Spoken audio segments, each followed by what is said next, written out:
الحمدللہ رب العالمین والصلاة والسلام علی رسولہ محمد وعلی آلہ واصحابہ اجمعین، اما بعد، قال اللہ تعالی وعلیکم السلام قال اللہ تعالی اعوذ باللہ من الشیطان الرجیم بسم اللہ الرحمن الرحیم یرفع اللہ الذین آمنوا منکم والذین اوتوا العلم درجات، صدق اللہ العظیم۔ ایک مرتبہ درود شریف پڑھ لے، اللہم صلی علی محمد نبی وعلی آلہ وسلم تسلیما۔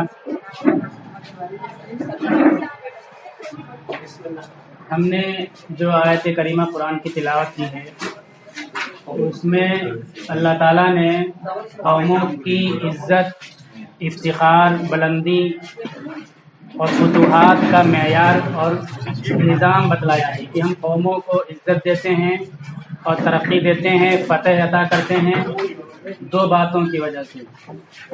پہلی بات یہ ہے کہ وہ علم والے ہوں، دوسری بات یہ کہ وہ ایمان والے ہوں۔ ایمان کا جو ڈیفینیشن ہے، لغوی طور پر جو میننگ ہے ایمان کا، وہ ہے پکا یقین، کسی بات کا پکا یقین ہو، ہمارا کوئی ایم ہو، ہماری زندگی کا کوئی مقصد ہو، ہمارا کچھ نشانہ ہو اور یقین ہو کہ ہم اس میں کامیاب ہوں گے، اس کو لغوی طور پر ایمان بولتے ہیں۔ اور اسلام میں ایمان کا جو ڈیفینیشن ہے، ایمان کی جو پریبھاشا ہے، اس سے اور زیادہ ڈیپ میں ہے اور زیادہ گہرا معنی ہے۔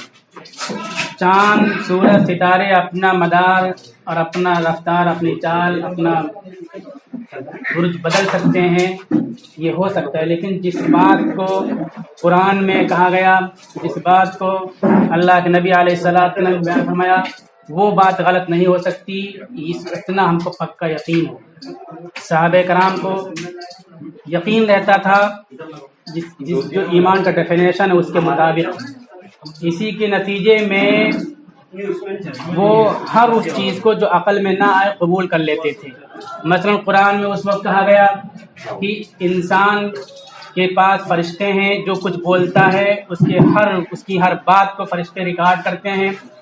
اس وقت تصور نہیں تھا آڈیو ریکارڈنگ کا، صحابہ کرام نے مانا۔ قرآن میں آواز تو جا رہی سب تک، آواز تو جا رہی سب تک، تو میں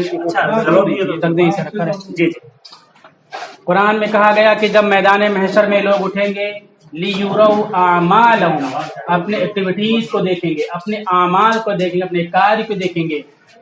بہت سے علماء نے کہا کہ عمل، انسان نے کسی کو مارا تو یہ مارتا ہوا دیکھنا ممکن نہیں ہے، اس لیے اس کا گناہ لکھا جائے گا۔ کوئی نیکی کی تو اس کی نیکی کا وہ ریکارڈ تحریری شکل میں دیکھے گا، عمل ایکٹیویٹی کو نہیں دیکھ سکتا، لیکن قرآن نے ایسا کہا کہ عمل دیکھے گا۔ صحابہ کرام نے سیم اسی طرح بات مان لی، اپنی عقل نہیں لگائی، آج سائنس اس کو پروف کر رہا ہے۔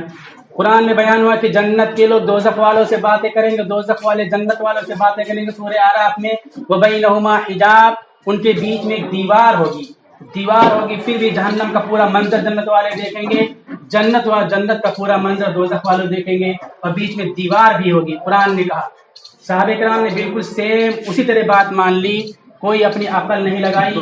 آج کے اس دور میں اس کی ہمارے انٹرنیٹ کے ذریعے تصدیق ہو رہی ہے۔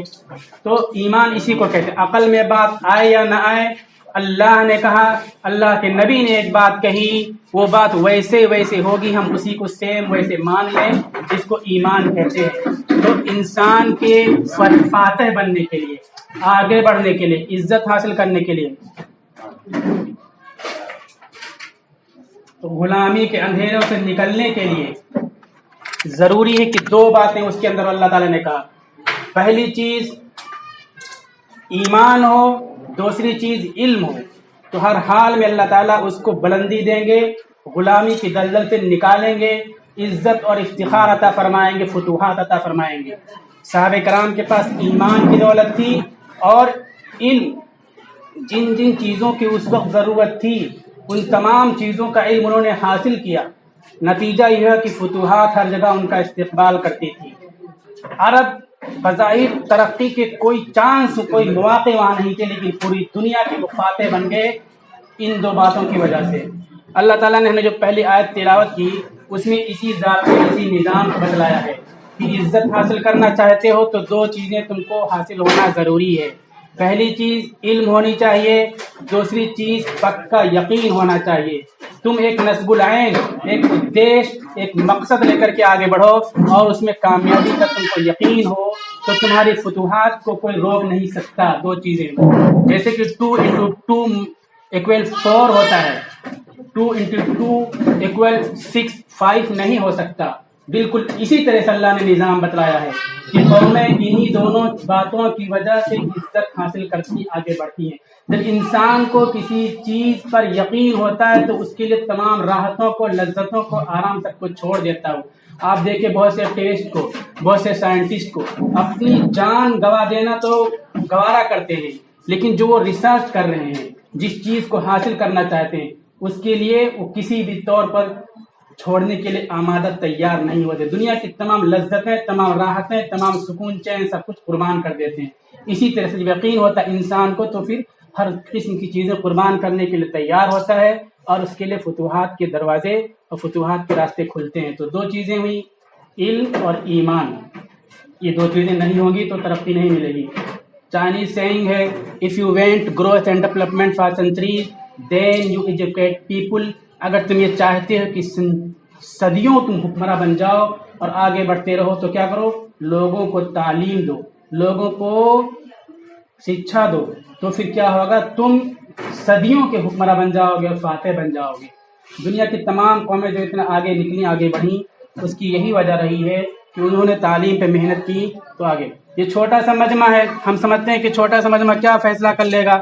دنیا میں جتنے بڑے بڑے فیصلے ہوتے ہیں مضبوط اور برابر باقی رہنے والے فیصلے، طاقتور فیصلے، ہمیشہ مائنورٹی میں لوگ ہوتے ہیں وہ فیصلہ لینے والے، اور پورے ملک پر، پوری دنیا پر اپنے فیصلے کو نافذ کر دیا کرتے ہیں۔ کوانٹیٹی کی بنیاد پر کبھی کوئی فیصلے نافذ نہیں ہوتے، کوئی صحیح فیصلے ہوتے بھی نہیں ہیں۔ تو ہم کو یہ نہیں سوچنا چاہیے کہ چھوٹا سا مجمع ہے، ہم کم لوگ ہیں۔ بہت ہی قیمتی اور بہت ہی اہم مجمع ہے، فیصلہ لینے والا مجمع ہے، اور ایسا فیصلہ جو مضبوطی کے ساتھ باقی رہے گا، قوموں کی زندگی کو بدلے گا۔ ہم دوسری قوموں کی چیزیں دیکھتے ہیں، مثلا جو ایک ابھی حکمراں طبقہ ہے، ان کی شروعاتی زندگی دیکھیے، چند لوگ 10-11 لوگوں نے ناگپور میں شروعات کی تھی اور اس کے بعد اسکولنگ سسٹم قائم کیا۔ ابھی پروجیکٹر کے ذریعے بھائی صاحب پیش کریں گے۔ 1 اسکول 1 ٹیچر 1 اسٹوڈنٹ اسکول، ایک ٹیچر رہے گا، ایک اسٹوڈنٹ رہے گا۔ جنگل اور گاؤں میں بیٹھ کر کے پڑھاتے تھے وہ، 100 سال تک محنت کرتے رہے۔ آج ان فتوحات ان کا قدم چوم رہی ہے، فتح کے پرچم لہرا رہے ہیں۔ کھلم کھلا انصاف اور نا انصافی جو مرضی میں آئے اس طرح کے فیصلے کرا لیا کرتے ہیں۔ چند لوگوں نے مل کر کے ایک فیصلہ کیا، ایک ایم مقرر کیا، اپنا ہدف مقرر کیا، اور اس یقین کے ساتھ آگے بڑھتے رہے، محنت کرتے رہے اور پریشانیاں اٹھاتے رہے، قربانیاں دیتے رہے، تو آج وہ فاتح بن گئے۔ یہ تصورات اور یہ چیزیں دین اسلام مسلمانوں کو دیتا ہے۔ تو میں نے بتلایا پہلی چیز تعلیم کے سلسلے میں کہ تعلیم کے بارے میں اللہ تعالیٰ اپنا نظام بتلاتے ہیں کہ قومیں اس طرح سے غلامی کی دلدل سے نکلیں گی۔ یقین ہو اور تعلیم، دو چیزیں ہوں گی تو غلامی کی دلدل سے نکلیں گی۔ اور دوسری چیز جو ہم عام طور پر قرآن کی آیت سنتے ہیں، اس تعلق سے دیکھیے آپ، جو اقرا، سورہ اقرا کی آیت ہم پڑھتے ہیں، ترجمہ بھی دیکھتے ہیں، لیکن اتنی سیریسلی ہم اس کو سمجھنے کی کوشش نہیں کرتے۔ جس سماج میں، جس ماحول میں، جن حالات میں آیت نازل ہو رہی ہے، اگر اس ماحول کو سمجھیں، اس سماج کو سمجھیں، اس سوسائٹی کو سمجھیں، تو پھر اقرا کا صحیح مفہوم اور معنی ہمارے دماغ میں آئے گا۔ اقرا کا مطلب ہوتا ہے پڑھیے اللہ کے نام سے۔ پڑھائی کی آیت سب سے پہلے نازل ہوئی، ہم یہیں سے پڑھائی کی اہمیت کو بتانے لگتے ہیں۔ صرف اتنی ہی بات نہیں اس آیت میں، کس سماج میں، کس ماحول میں آیت نازل ہو رہی ہے۔ سماج یہ ہے کہ دنیا کی کوئی برائی ایسی نہیں تھی، کوئی برائی ایسی نہیں تھی جو اپنے عروج کو نہ پہنچی ہوئی ہو۔ آپ کسی بھی برائی کا نام لے لیجئے، ظلم کا نام لے لیجئے، ظلم اتنا تھا، اتنا تھا، اتنا ظلم تھا کہ جو رئیس ہوتے تھے، بڑے بڑے متمول لوگ ہوتے تھے، صاحب حیثیت لوگ ہوتے تھے، ان کے یہاں اگر کوئی مہمان ہوتا تھا تو مہمان کو کھانا کھلانے کے لیے، جس طرح ہم لائٹ جلاتے ہیں، پہلے زمانے میں چراغ جلایا جاتا تھا، چراغ نہیں جلاتے تھے،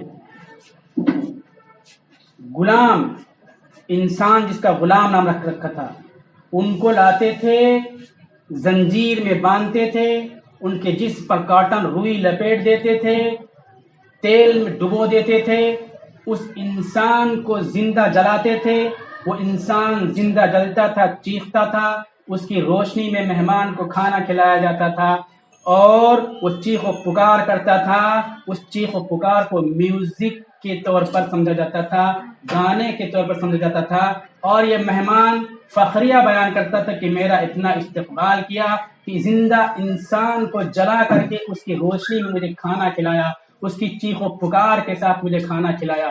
یہ ظلم، اس طرح کے ظلم آج بھی ہوتے، لیکن اتنا کھلم کھلا برہنہ ظلم نہیں ہوتا۔ جس کے سامنے ظلم ہوتا ہے وہ بھی کہتا ہے کہ ہاں یہ ظلم اتیاچار ہے، اگر نہ بول سکے پھر بھی دل میں برا جانتا ہے، لیکن اس وقت ظلم پر فخر کیا جاتا تھا۔ توحید دیکھیے، بت پرستی دیکھیے، پوری دنیا میں چلے جائیے، ہو سکتا کہیں ہو میری علم میں بات نہ ہو، اللہ کا گھر خانہ خدا کعبۃ اللہ 360 بت رکھے ہوئے تھے جو گنے ہوئے تھے، اس کے علاوہ اور قبیلوں کے بت الگ الگ راستوں پہ رکھے ہوئے تھے۔ توحید کا مرکز میں 360 بت رکھے ہوئے تھے، تو ہماری عقل یہ کہتی کہ اللہ تعالیٰ کو سب سے پہلے آیت اس ظلم کے خلاف نازل کرنی چاہیے یا پھر اس شرک کے خلاف نازل کرنی چاہیے۔ شراب نوشی کتنی عام تھی، تین مرتبہ 3 اسٹیپ میں تیسری بار شراب کی حرمت کا اعلان ہوا۔ پہلے کہا گیا کہ جب نماز کا وقت ہوا کرے تو نماز کے وقت شراب مت پیا کرو، بات لوگ سمجھ گئے کہ اللہ کو شراب پسند نہیں ہے، اس لیے بہت سے لوگوں نے چھوڑ دیا۔ دوبارہ پھر کہا گیا کہ شراب میں نقصان زیادہ ہے، فائدہ کم ہے۔ بہت سے لوگوں نے سوچا کہ اللہ نے کہہ دیا کہ اس کے اندر فائدہ کم ہے، نقصان زیادہ، بڑی تعداد میں لوگوں نے شراب کو چھوڑ دیا۔ تیسری مرتبہ اعلان ہوتا ہے کہ شراب تم پر حرام کر دی گئی، شراب حرام ہوئی۔ تیسری مرتبہ، جبکہ پہلے لوگ چھوڑ چکے تھے بڑی تعداد میں، جب تیسری مرتبہ شراب کی حرمت کا اعلان ہوا تو کیا ہوا، لوگوں نے شراب کو پھینکا، تو نالیوں میں اس طرح شراب بہ رہی تھی جس طرح سے بارش کے موسم میں پرنالے سے تیزی سے پانی بہتا ہے۔ نالے میں پانی کا بہاؤ بہت تیز نہیں ہو سکتا، پر نالے کا بہاؤ گرنے کی پوزیشن میں ہوتا ہے، تو وہ کتنا تیز گرتا ہے۔ یہ روایتیں موجود ہیں کہ شراب جب تیسری مرتبہ میں شراب کی حرمت کا اعلان ہوا تجویز کے ساتھ، تو مدینہ کے گلیوں میں شراب اس طرح بہنے لگی جس طرح پرنالے سے پانی تیزی کے ساتھ بہتا ہے۔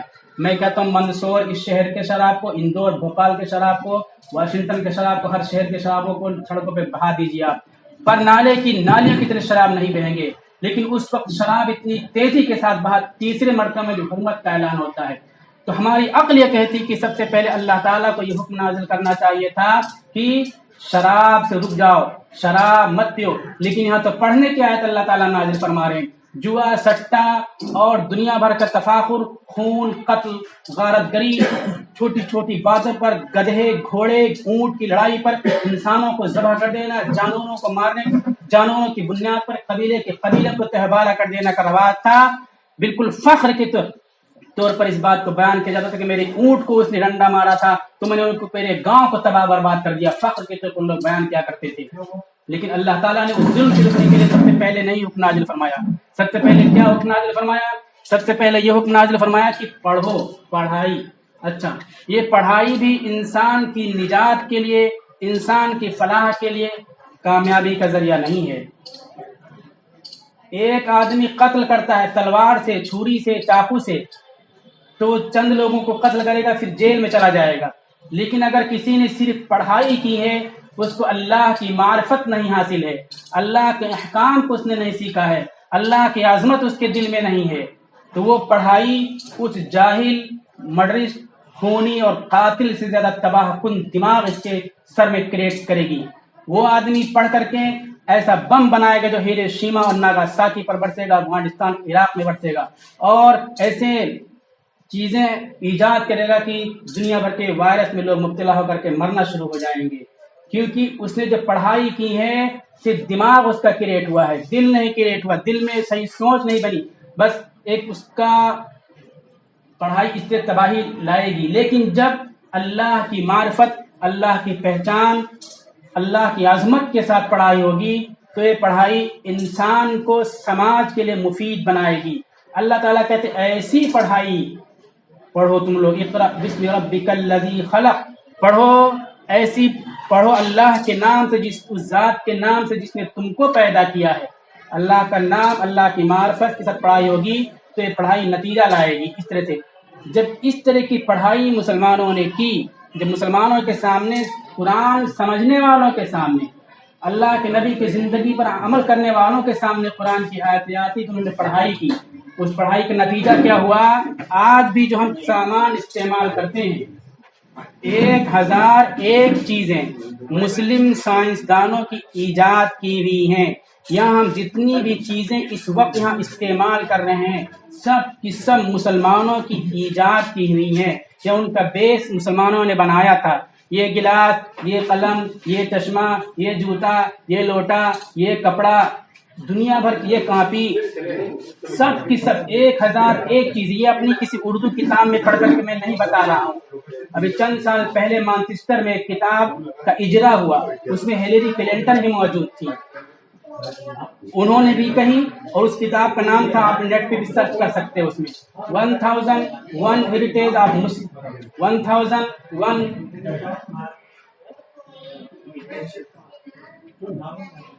اردو میں ترجمہ ہوتا ہے 1001 ایجادات مسلمانوں کی. آپ اس نام سے لاؤ گے تبھی مل جائے گی چیز. تو آج جو چیزیں ہیں مسلمانوں نے ہمیشہ اس طرح سے علوم کو لوگوں کے لیے مفید بنایا اور ایجاد کیا چیزوں کو. تو جب اللہ کی معرفت کے ساتھ تعلیم ہوتی ہے تو اس طرح سے مفید چیزیں ایجاد ہوتی. اللہ کی معرفت کے بغیر ہم علوم حاصل کریں گے تو پھر کیا ہوگا؟ اپنا بیٹا، اپنا خون، اپنا باغی بن جائے گا. جب ہمارا اسکول شروع ہوا تو شروع میں تو اجین کی رپورٹ تھی. بیٹا شام کو گھر پہ آتا، اپنے باپ کو، اپنی ماں کو مرغا اور مرغی بنایا کرتا تھا، اس لیے کہ وہ لوگ شراب پینے کا پیسہ نہیں دیا کرتے تھے. شراب پینے کا پیسہ دیتے تو چھوڑ کے جاتا تھا، جب پیسہ ختم ہو گیا تو بھی مارتا تھا، مرغا مرغی بنایا کرتا تھا. بمبئی میں ہم نے دیکھا ایک رکشہ پہ بیٹی اپنے باپ کو گالیاں بک رہی تھی. رکشہ والے نے کہا، بیٹی، پڑوسی تھا رکشہ والا، باپ کو ایسے جملے نہیں بولا جاتا. نیچے اتری، کرایہ دیا، ایک تماچا مارا اور بتایا کہ میں 22 سال کی ہوں، میں قانون جانتی، میں نے قانون پڑھا ہے، قانون نے ہم کو اختیار دیا کہ اپنی زندگی جینے کی میں مالک ہوں، میرا باپ میری زندگی کے معاملے میں انٹرفر کرنے والا کون ہوتا ہے؟ جب اللہ کی معرفت کے بغیر تعلیم ہوگی تو اس کا نتیجہ نکلے گا. تو تعلیم انسان کو غلامی سے نکالنے کا ذریعہ ہے. ایمان اور تعلیم دونوں ہوگی تو انسان غلامی سے نکلے گا، غلامی کی دلدل سے نکلے گا. لیکن تعلیم کے ساتھ اللہ کی معرفت ہونی چاہیے. ہم نے تعلیم کی اہمیت پر یہ چیزیں بتلائی ہیں.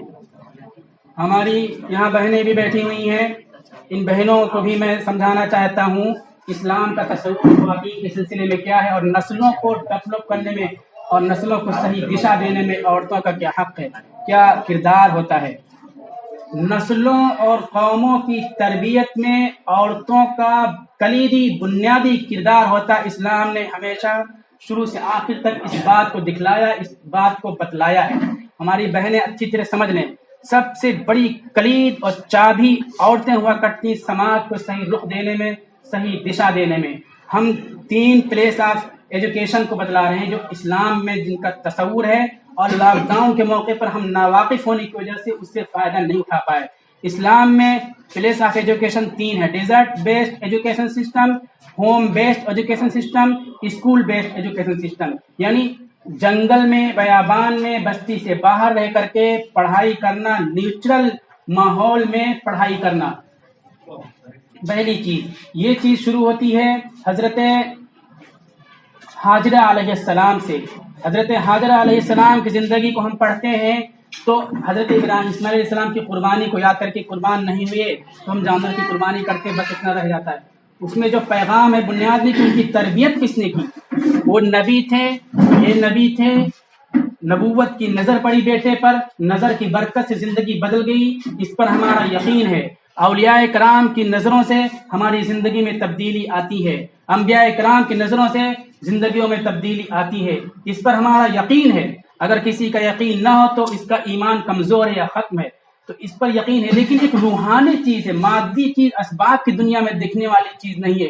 غور کرنے کی بات ہے اسماعیل علیہ السلام کو ایسی سوچ، ایسا حوصلہ، ایسی ہمت کس نے دی تھی، ایسی تربیت کس نے کی تھی.